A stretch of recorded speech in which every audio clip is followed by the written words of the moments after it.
Well, I think every year for Florida, once things get cranking, it should be SEC East Championship. But right now, I just think they need to look for consistency and being competitive consistently, right? Because they have these ups and downs, and they never seem to develop an identity. And while, Dan Mullen built himself as an offensive genius, that never really translated. So, I think establishing that offensive identity and, consistently playing Florida football and not getting into these situations where they try to do too much and veer too far from what they do best. And what they're going to do best eventually is run a zone read scheme with a running quarterback. And they might do that this year pretty effectively with Richardson. But I think, 8-4-ish minimum every year is where they should be.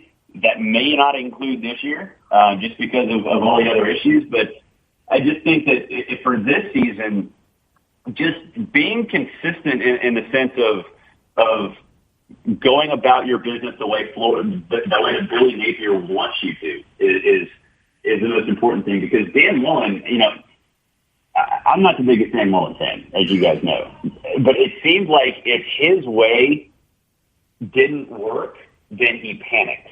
Like he had no idea what to do because his ways, he invented college football, if you ask him.